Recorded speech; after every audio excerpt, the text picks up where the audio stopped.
Skyrock pour les militaires. On vous propose aujourd'hui un petit tour des activités opérationnelles de nos armées dans nos outre-mer. En Nouvelle-Calédonie, les forces armées ont dispensé un stage d'aguerrissement nautique au profit des forces armées tongiennes. Cet entraînement et formation conjoints permettent un partage de savoir-faire militaire tout en renforçant la sécurité dans le Pacifique Sud. En Polynésie à présent, une frégate de surveillance a conduit au large de Mindanao une activité de coopération maritime bilatérale avec les forces armées des Philippines.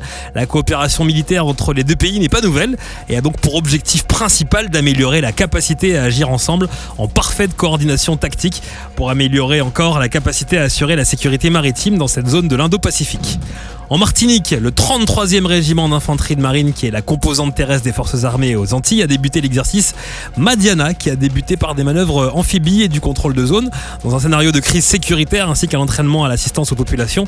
Cet entraînement annuel met en action 300 militaires et une cinquantaine de véhicules, ainsi que de moyens provenant des forces armées en Guyane, comme le bâtiment de soutien et d'assistance outre-mer, un avion de transport de type Casa et un hélicoptère Caracal. Belle prise en mer des Caraïbes, puisque le 1er décembre, un navire de la Marine nationale a procédé à l'interception d'un bateau de pêche naviguant sans pavillon en océan Atlantique. L'inspection du bateau a conduit à la découverte et la saisie de 60 ballots de cocaïne pour un poids de 2360 kg. 8 personnes se trouvaient à bord de l'embarcation. En Guyane, les armées françaises luttent activement contre les trafics illicites. En forêt, les unités ont mené 2 nouvelles opérations majeures visant à désorganiser les réseaux d'orpaillage illégal. Ces actions permettent le maintien d'une pression constante sur les orpailleurs et le démantèlement des sites clandestins. En parallèle, un dispositif complet à terre, en mer et dans les airs a été déployé pour assurer la sécurité du centre spatial guyanais lors du 6e lancement de l'année 2025.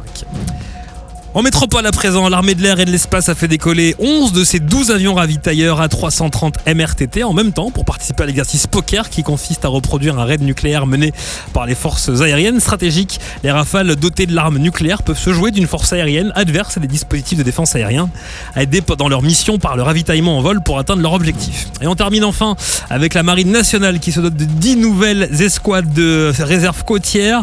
Madame Catherine Vautrin, la ministre des Armées et des anciens combattants, a annoncé la création de 10 nouvelles escouades de réserve côtière en 2026 qui s'ajouteront aux 7 déjà existantes en métropole et aux 2 implantées en outre-mer. Ces nouvelles escouades viendront renforcer les moyens mis en œuvre par la Marine nationale dans le cadre de la posture permanente de sauvegarde maritime et dans ses prérogatives en matière de l'action de l'État de mer. Sur terre, sur mer, comme dans les airs. Skyrock PLM, on équipe avec Cuneo, la mutuelle des forces armées.